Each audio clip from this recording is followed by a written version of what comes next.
news, guys. The minimum wage is going to go up again by 50p an hour.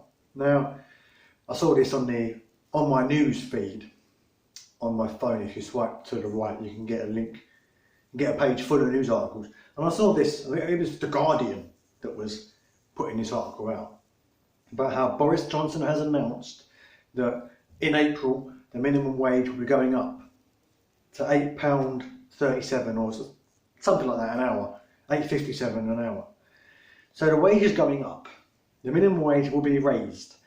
Make no mistake about it, this isn't something that Boris or the Tory government is doing out of the kindness of their own hearts, out of their own generosity.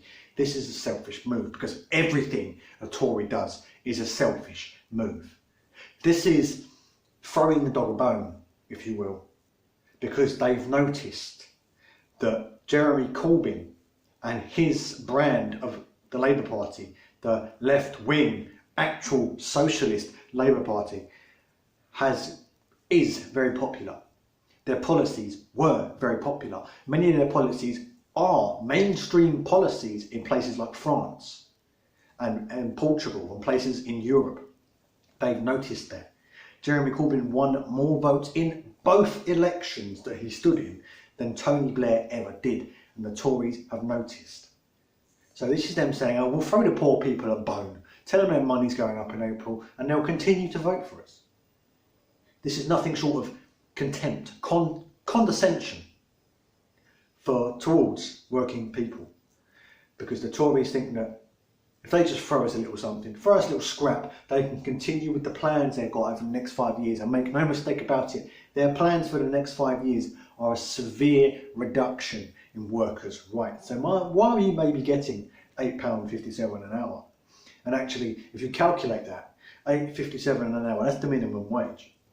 Times that by sort of 37, which is the hours that I work. I'm contracted to work 37 hours a week.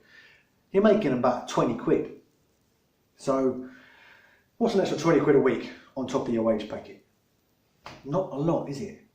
But the Tories have packaged it as this brand new, brilliant thing that the Tory parties are doing, so that when they have a Labour opposition, whoever the new Labour leader might be, they can stand opposite them and they can say, oh, well, like they said before, joblessness has gone down, homelessness, all these things is going down, this is going down, this is going down, but they're twisting the facts as they always do.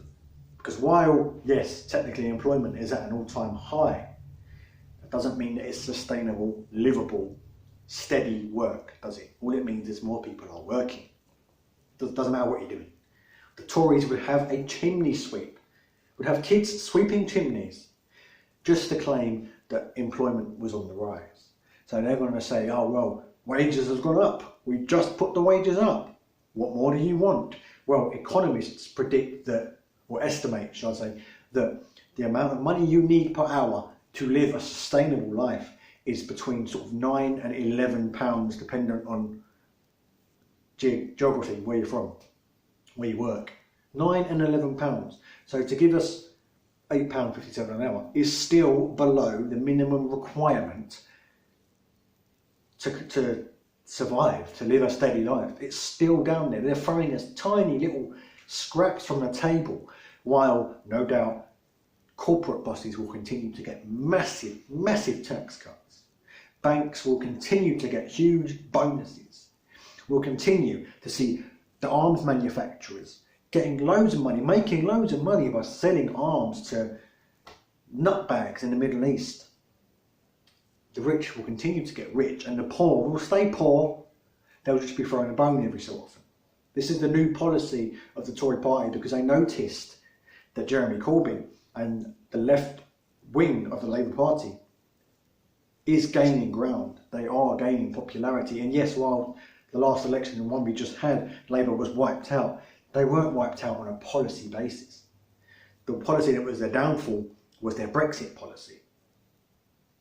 Their actual social policies, such as the minimum wage, the building of 1 million new homes, half of them social homes, all these kind of policies that they had were very, very popular. In fact, they are more popular than the Conservative Party's policies. So if you take Brexit out of the question, Labour, I'd say, would have swept the board and taken the Tories well out, which is why I'm glad that by the 31st of January we'll be out of the EU, according to the government and according to the fact that they just voted for a deal. So we'll be out of the EU, because then the Tories have to fight the Labour Party on a central ground. Brexit won't be an issue. Brexit will be done. But they'll have to fight on that basis, and any fallout, I keep saying this, any fallout from Brexit, be it industry leaving, be it whatever it is, will fall directly on the Tories' heads, because they were the party that called the referendum. They were the party that implemented Article 50. They were the party that spent years whining about Remainers and the people holding them back, and the Parliament that was holding them back from getting Brexit. They were the party that went to a general election on the basis of, we're going to get this done, get it sorted. They were the party that got elected on that promise. And if they do it, and there's disaster, which I dare say there will be under the Tories, then it all falls on their heads, because it will be a huge wake-up call for millions of people across the country who just wanted to see an end to this thing.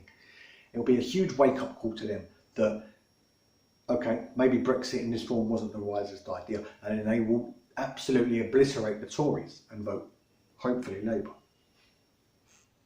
So this new sort of thing, this new kinder, gentler, compassionate conservatism, that's the phrase that's used quite regularly actually, compassionate conservatism.